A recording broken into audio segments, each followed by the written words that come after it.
If I could persuade you to believe what tonight I hope I will try to, your entire world would change. You hear the word God, the word Jehovah, the word Lord, the word Jesus, the word Christ, and you think of something other than yourself, one that is greater, one that you would worship. Tonight it is my purpose to show you that God and the I of man are one. When you say I am, that is the God of Scripture. Confined as you are, you think, how could it be? God created the universe and sustains it. And here I am, like a little worm, 3 score and 10 years, and then I vanish. But now let us turn to Scripture. We turn now to the 16th chapter of Matthew. And the question is asked of the disciples, the followers, those who have heard him. And he said to them, who do men say that the Son of Man is? And they reply, well, some say John the Baptist, come again. Others, Elijah. Others, Jeremiah, or one of the prophets. And then he said to them, but who do you say that I am? And the spokesman called Peter answered and said, thou art the Christ, the Son of the living God. And he said to him, blessed art thou, Simon Bar-Jonah, for flesh and blood could not have told you this, but my Father who is in heaven. So here he equates the Son of Man with the eye of man, not the organ that sees or through which you see, but your sense of awareness, that I amness, when you are aware of being, your consciousness, your human imagination. So he equates the two, the Son of Man spoken of in the Old Testament and brought forward into the New, is nothing more than the I of man.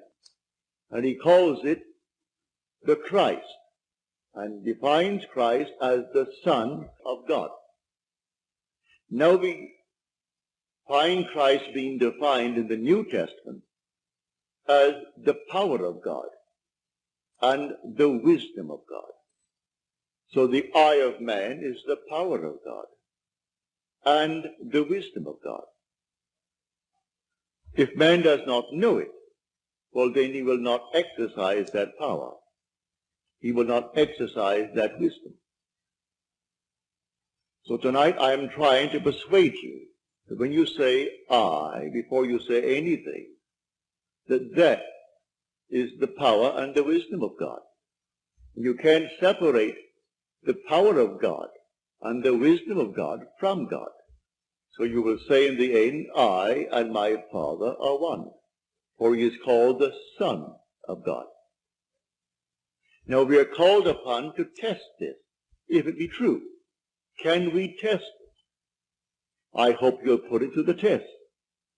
When I tell you that your own wonderful I amness is God, though prior to that you believe that you are little something, moving across the earth for a few years, 70 years, and then you will vanish, in the hope of some restoration, but a hope, no assurance. But now I'm going to tell you that you really are God. Your own wonderful consciousness, your human imagination, that is the God of Scripture. And there is no other God. Imprisoned as you are in these bodies of flesh, you did it for a purpose.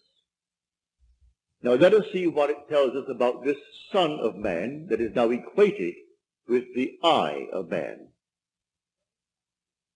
No one has ever ascended into heaven but he who descended from heaven, the Son of Man. You'll read that in the 3rd chapter, the 13th verse of John. So here we find you are a pre-existent being. No one can ascend into heaven but he who descended from heaven, the Son of Man. Your ascension in the next verse, the 14th verse, is showing you how you ascend. As Moses lifted up the serpent in the wilderness, so must the Son of Man be lifted up. That's all imagery, and yet it is true. You descended into generation in a world of death, where everything begins, it waxes, it wanes, and then it disappears. But there's something in you, clothed in this garment, that does die. That is pre-existent. And its home is heaven, which is harmony. You gave it up completely. You aren't pretending that you're a man. You descended into man. You became man. With all the weaknesses, all the limitations, all the restrictions of man, to experience this world of death and decay. There will come a moment in time that you will ascend from this restriction, taking with you the experience that is yours because of this restriction. And you will ascend in the same manner that Moses lifted up the serpent in the wilderness. That was an adumbration. That was a foreshadowing. You will rise from the base of your spine, up your spine into your own skull, for heaven is within you. And you will rise like a fiery serpent, without any loss of identity. The form you wear, I hesitate to describe it. I will tell you that your face is human, your hands are human, your voice is human, but do not ask me to describe the body that you wear. It's infinite power, infinite wisdom, and yet it is a form. You are that fiery being that descended, not because of anything that was wrong when you descended. The fall is not because of any mistake on our part. It's a predetermined plan to come down into the world of death and decay and overcome it.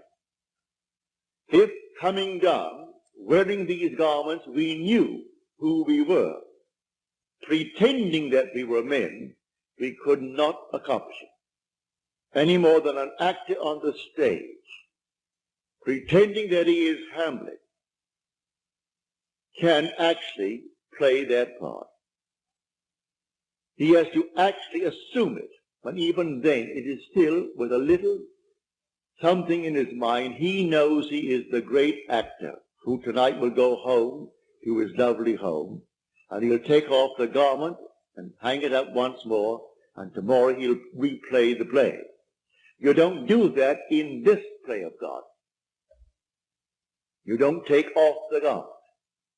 You wear it for your 70, and if by strength, your 80, or maybe even longer, or shorter. But the I of man is the God of Scripture. Put it to the test.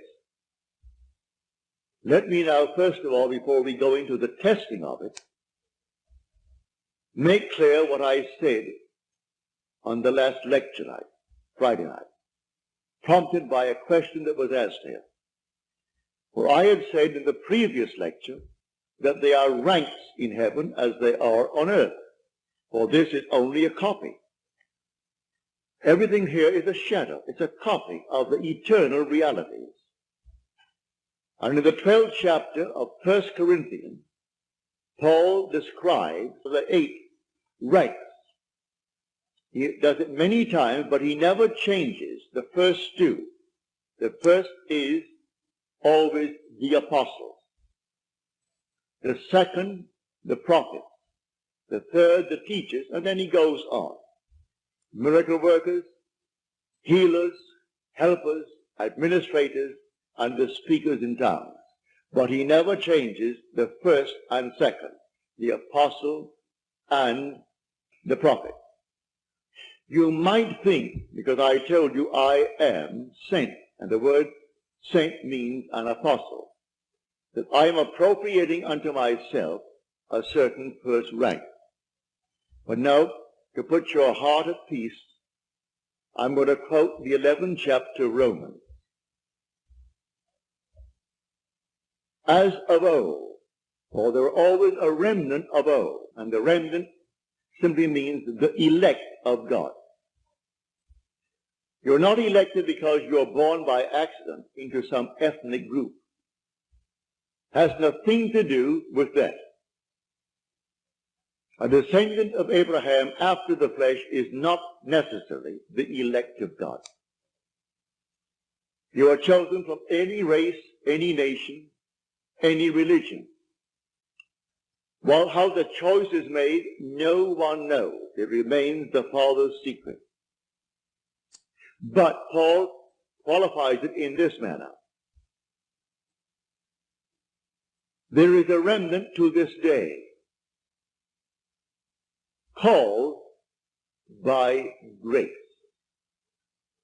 And if by grace, then it is not on the basis of works.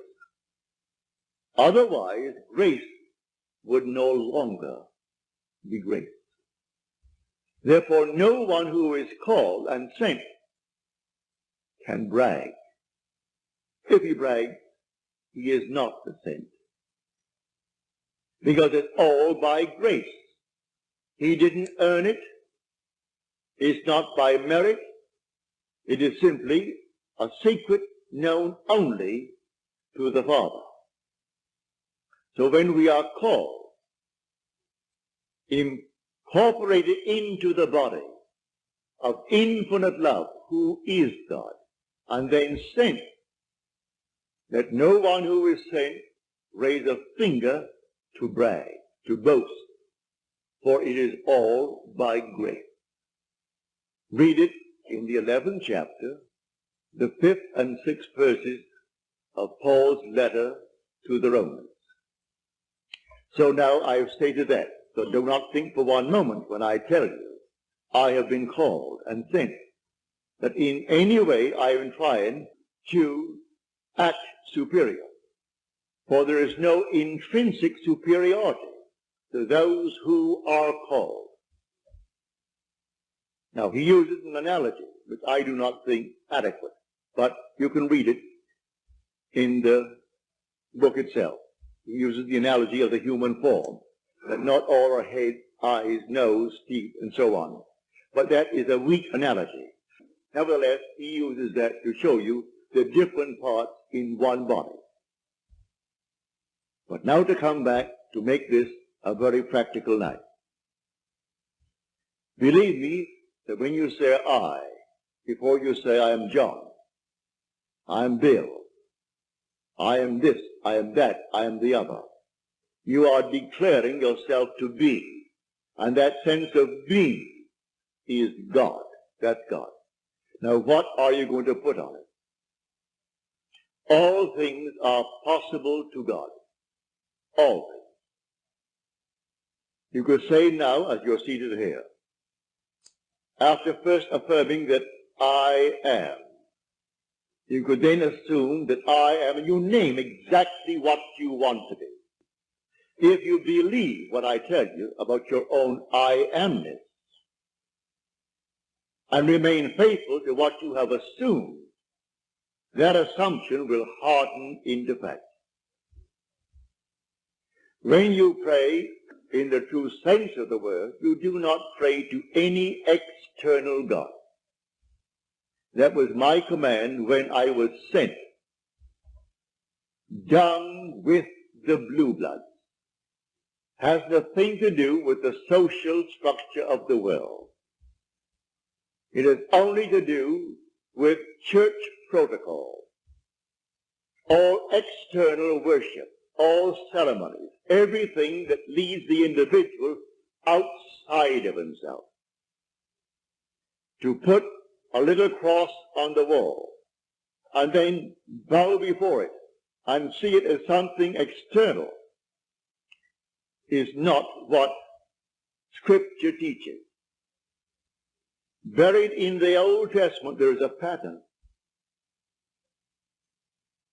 So he said, taking the 12, we're going up to Jerusalem. And everything written about the Son of Man, which is the I of man, will be accomplished. But they did not understand what he said. It was beyond their ability to grasp. He is going up,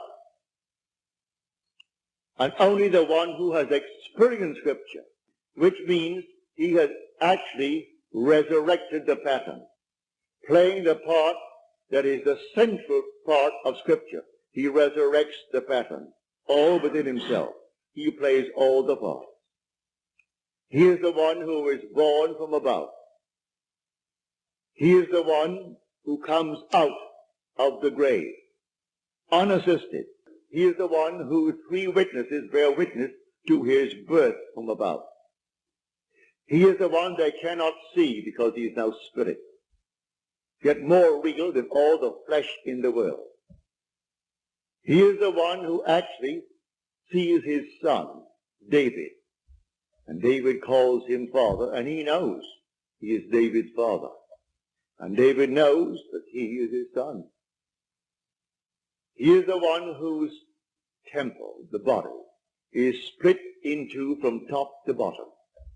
It is he now who ascends like a fiery serpent from the base of the spine up into the skull.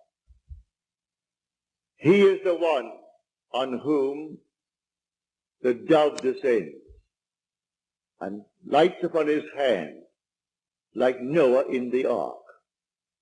And as Noah brought the dove in to him, you bring the dove to you, for man is the ark of God. And as the ark contains all things within itself, man contains within himself all things. Everything he creates from within himself. And this pattern, the individual awakens within himself. And who does it? The I of man. And that is God. Now tonight you can test it, as you're called upon to test it. Test yourselves and see. Do you not realize that Jesus Christ is in you? Unless, of course, you fail to meet the test.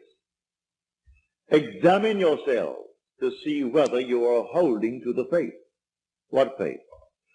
To have someone tell me that I am a Christian, or I'm a Jew, or a Mohammedan, and holding to that faith that they talk about? No. The faith that I'm talking about tonight. That your own wonderful I amness is God. Test it to see if you're holding to that faith. If you're holding to that faith, and all things are possible to God, you should be able to prove it in the testing. She's not here tonight.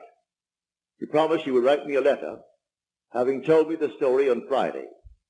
But I know she finds it difficult to express herself in writing. She can paint and paint and paint, and do all kinds of lovely things in painting, drawing. And when I say to her, please write it that I may tell it to my audience before I close, for I have no future plans after I close on the 29th. So I would like to share your experience with them, to encourage everyone in this world to do what you did.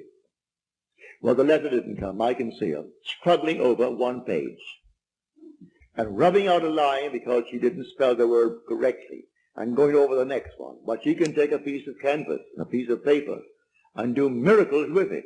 But because she's restricted in writing a letter, she didn't send the letter. But the essence is this. She is now a divorced girl with a little boy, handsome little fellow. Well, when you're living alone and you need money and you have a child to support and you have a home, all the things, and the money isn't coming in, then you're up against it. So she said, I blew my top, as you're told in the Psalms to do. She said, then I applied this principle, and I assumed that I had exactly what I need plus and plus.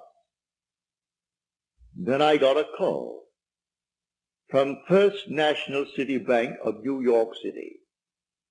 Now that is the second largest bank in our country. Bank of America comes first, they are second, and Chase Manhattan is third. Given me an order. She has no agent. This is an unsolicited statement. An order for $5,000, which she can execute and deliver within a month. Well, the First National City Bank of New York is not going to be hard-pressed to pay her immediately $5,000. If she called them and told them to pay it in advance, they would willingly pay it in advance. And she said, I can execute that order in 1 month. But I want the details. I had hoped she would send me as she promised last Friday, but knowing her restriction concerning the use of words. She can use the brush and use the pen and use the pencil, but she's limited in the use of words. Eventually, she will send it, but I had hoped to have it by tonight. So I could give you exactly what she did. But this is what I do. Having convinced myself through experience, I have come to the conclusion that because I am aware that I am, that is God. For if by him all things are made, and without him is not anything made that is made, and I start from scratch, only imagining a state, and then I boldly assume that it is real, that I am actually experiencing that state now. And then in the not distant future, that state crystallizes in my world. Well, then I have found God. I have found the source of the phenomena of life. My only concern then is to share it with others and tell them, for they're all one. We are one. No one is greater than the other, not fundamentally. In his claims of what he is in the world of Caesar, he has more money, or he has so-and-so and so-and-so, but basically the same creative power in the man tonight behind bars serving life is the same creative power of the one who sentenced him to life. It's the same being. There is only one God. Hear, O Israel, the Lord, our God, the Lord is one. And the word translated, the Lord, is Yod He Vav He. Properly translated is I am. When you go unto the people of Israel, and they ask you, what is his name? And you claim that the God of Abraham, and the God of Jacob, and the God of Isaac sent you. You say unto them, I am has sent me. That's my name forever. And by this name I shall be known throughout all generations. But man finds it difficult keeping the tense And so he speaks of thou art, or he is. And he never actually comes down to the fundamental and knows that I am. I am the cause of the phenomena of my life, good, bad, or indifferent. I have to live with it and change my assumptions if I would change the world in which I live. But now, can I help a seeming other? I say you are myself pushed out. Can I help another? Yes, because there's only one.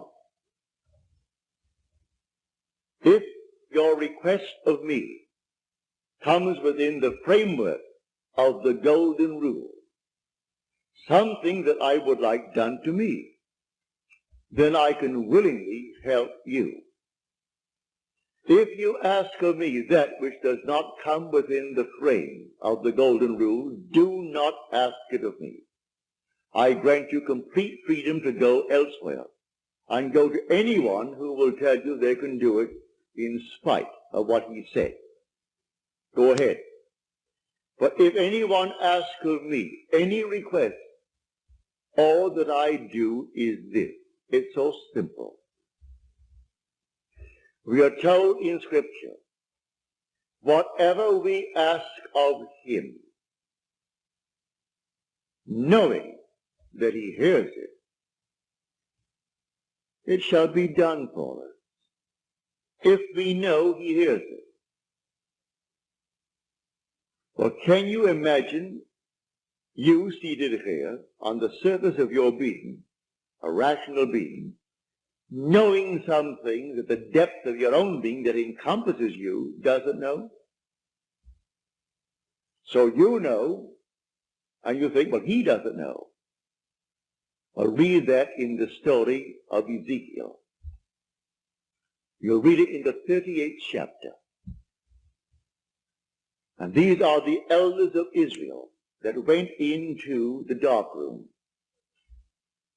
And they are carving on the walls all gruesome things. And they said within themselves, the Lord does not see us. And the Lord is speaking to his prophet Ezekiel.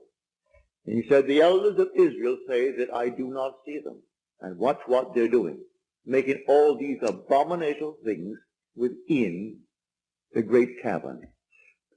They will all reap them, because I see everything that the elders of Israel see. But they think because it's dark and it's a cavern, no one knows what he's doing.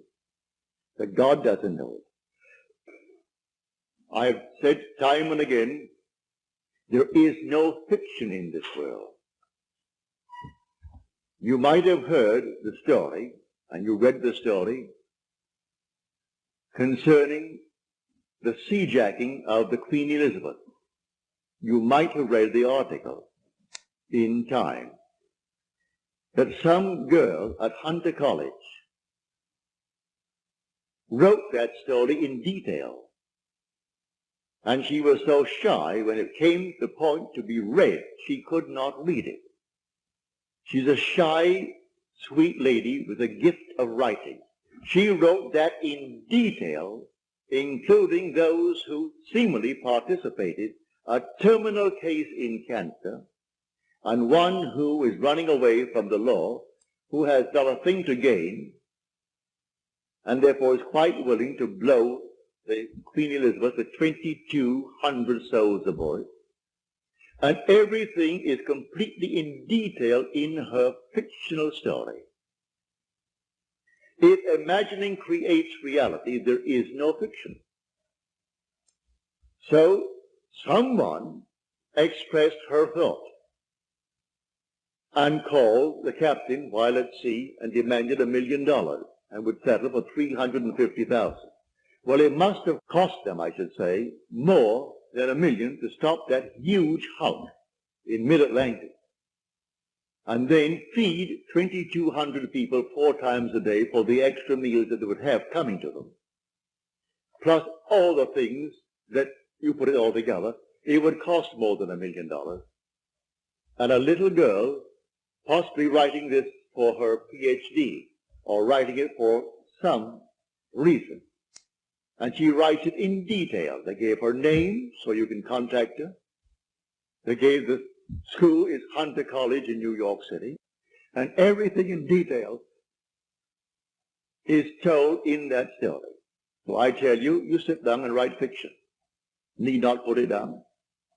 My friend wrote fiction. She had a large sum of money coming in. And she went to town within herself, and she wrote in herself, and blew her top, as it were.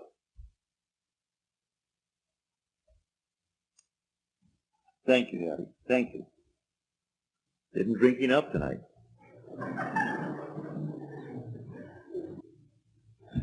So she, in the depth of her own being, conjured the sum of money that she needed.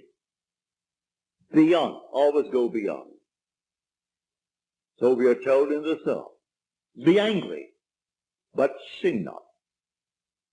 Commune with your own heart upon your bed, and be silent. Yes, blow your top, but do not let the sun go down upon your anger. Be silent as you commune with self. You don't commune with another, for the self of man is God. So be angry, but sin not. Commune with your own heart upon your bed. Not communing with another, and then you actually know exactly what you want. And in that state, fall asleep. And in a way that no one knows, and you, in your surface mind, you do not know, it will all come to pass. Everything in the world is created this way, but man does not know it. Who knows tonight who is treading the winepress? That is going to cause a change of mind in tomorrow's world. But when they do it, they are intent in the doing it. If you are lukewarm, you're told in Scripture, I'll spew you out. Would that you're either hot or cold. But because that you are lukewarm, I will spew you out. You can't do anything if you're lukewarm. You must be intense about it. You want to be rich? All right, can be rich. You want to be known? You can be known. No matter what you want, but you must be intense about it. And then commune with your own heart upon your bed, and then let it drop. You'll read that in the 4th Psalm, the Psalm of David. So I say to everyone here, believe me, your own wonderful I amness, your consciousness, your wonderful human imagination, that is God. And all that you behold, though it appears without, it is within, in your imagination, of which this world of mortality is but a shadow. So you can change the shadow if you change the object, for you are the light. He said, I am the light of the world. Change the object that you're holding within yourself and identifying yourself with it.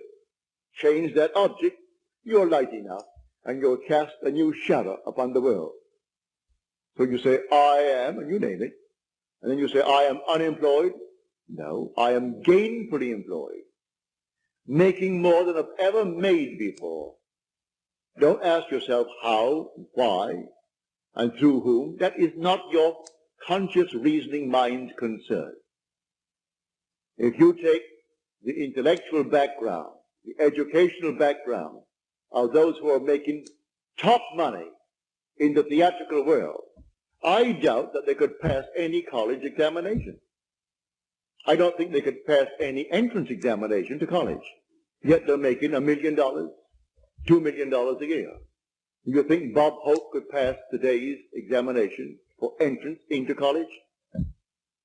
Well, all of his material is written for him anyway. Can't even write that. But he has millions, all right, because that's how he dreamt. May I tell you? I know the background of the man. A friend of mine who is now gone from this world played in vaudeville with him. And he would borrow from my friend every week a sum of money because he had to go to that post office and buy a postal money order and send to his bank. He borrowed money that was interest-free. because he was sending in money that was not interest-free. He had to send a certain sum of money every week, and he would send it into his account. And both my friend Harry Webb, who had a band, and they played together. Not in the same act. Harry had his own act. He has a small band. And Harry was the outgoing personality who didn't care about money, and so he wanted money. Hope wanted money. He will loan him the money. He always paid it back the next week and borrowed it again, because he had to have so much in that bank every week. And when they would go into a restaurant and food was left over, like bread and butter, who took it all home? Bob Hope. Bob took all the buns, all the rolls, everything that was there uneaten. He paid for it, and you paid for it. You don't want it, Harry, do you? No. All right, so he took it home. So he has 400 million, so they claim. That was his goal in life. If that's your goal, have it. I speak of another goal. The goal of awakening to who we are. When man awakens from this dream, the whole vast world and all that it contains is as nothing to the being that you are. You came down from heaven, where the whole is yours. As you're told in the 50th Psalm, if I were hungry, I wouldn't tell you, for the world is mine, and all within it. The cattle on 1,000 hills are mine. So why should I tell anyone of my need when it's all mine anyway? I would slay and eat. When you awaken, you don't ask anyone if you awaken from this dream of life. But while you're in it, all right, we're one. This little hand of mine, if it begins to itch here now, it's easier for me to take this hand that is not attached to this and scratch it than to try to bend this thing out of shape to scratch the back of it. I could rub it here, but why not? This is easier. And take a part of my own being to ease the itch. We're all one pushed out. So you can do it. Ask anyone that you trust. May I tell you, he isn't, if he knows how to pray, he isn't going to burst any blood vessel. He isn't going to get down on his knees and pray to any external God if he knows how to pray. He isn't going to beg of anyone in this world. What he will do, he will simply represent you to himself as one telling him that you have what you asked of him. And when he is satisfied that you told him that you have it, don't ask the second time for the same thing, because he is not going to listen to you. He heard it, he is still hearing it, and he will continue to hear it until that which he has heard is perfectly externalized. So don't think you need several treatments. That's a lot of nonsense. Treatments for what? It either is or it isn't. So when they start getting you on the hook and say, no, I think you'll need more treatments. You'll need more treatment. She or he or the crowd, they do not know what they are doing. When you pray, go within and close the door of the senses. Deny all that seems so obvious. And your Father who is within will reward you openly. But commune with self, for you and the Father are one. So you commune with self. And what does he tell you? Exactly what was asked of you. He heard it, and he has all the ways and means that you on the surface of your being know not of. He will do it. You can ask anything of one if it comes within the framework of his code of ethics. Don't ask anyone who knows how to pray something that does not come within his golden rule. Do unto others as you would have them do unto you. Just as simple as that. And most of the requests would come within that rule. And so you simply hear it. And then you drop it completely. And in the depths of your own being, you're still hearing it. And the Father knows all means, all ways. And so he singles out the best way to externalize it.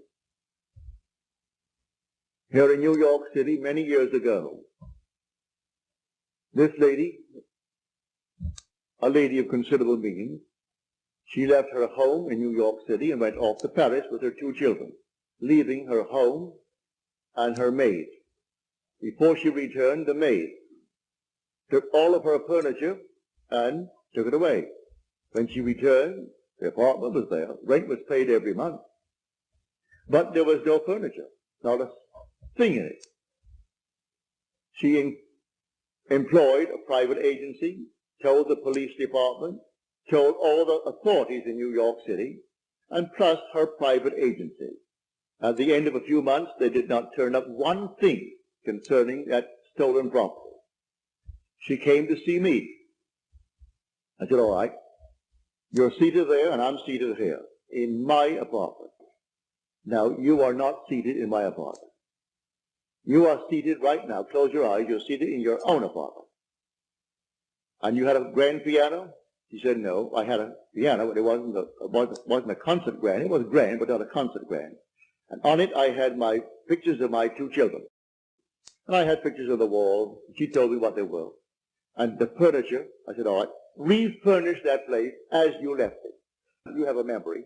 She did. Now, when I stop talking, it's because you have refurnished that place to me. Now, you're going to go in, and you aren't going to see your apartment from my apartment. You're in your apartment. And you can feel your chair, and get off your chair and feel the piano, and see the children, the pictures of the children, and that's what you're going to do. She agreed she would do it. And then, we simply broke the spell. What did it take? 2 minutes? 3 minutes? That week, she went to her bank on Madison Avenue. As she was coming out of the bank, she had a past history of a little mental state where she was put away for a while because she needed psychiatric treatment. And the bars on this window reminded her of her past history and therefore addled her for a while. So she came onto Madison Avenue and turned south instead of turning north, where she should have. When she discovered her mistake, she was at the end of the block. When she got there and discovered her mistake, she looked down, and two very familiar ankles were standing right before her. She came up to the face, that's her maid. And the maid spotted it and started to scream. She went over to the maid and grabbed her before the light changed and hailed the oncoming taxi and said, you're taking me right now. And the maid, who could have killed her, she was so big and strong, was so reduced to impotency because of the discovery. And the maid took her to the place where she had stored that furniture. She said, I'm not bringing action against you. I want my furniture. And she got it back into her own apartment within the week. A seeming mistake was the way the Father laid her. All I ask is to go to the end. If I go to the end and give thanks to the end and for the end, it's done. Now let the one in the depths of my own being devise the best means to take me to that end. The end is where I start. The end is my beginning. And that is a story that I know from personal experience. So do not attempt to devise the means and tell the one that you ask to pray for you how it should be done. He will lose all interest and turn his back and say, go elsewhere. You don't go into a doctor's office and tell him what he should do. If you go to him because you trust him, well then you either going to trust him and continue, or you're going to leave him. Well, if you go to someone that you really believe who knows how to pray, don't tell him how to do it and what means should be employed in order to do it. He is going to go to the end if he knows how to pray. The end is where we begin. In my end is my beginning. And we're always ahead of our evidence. So I go to the end. I see the whole thing done and then drop it and let it happen in my world. So to come back, the I within you now, and you say I, no matter how little you have thought yourself so far, may I tell you, you are the infinite God. And when the story of Jesus Christ repeats itself within you, you will know it's all I. No one called Jesus is going to appear. He is not going to push any stone away from you when you come out of that tomb. And then you'll know the words of John.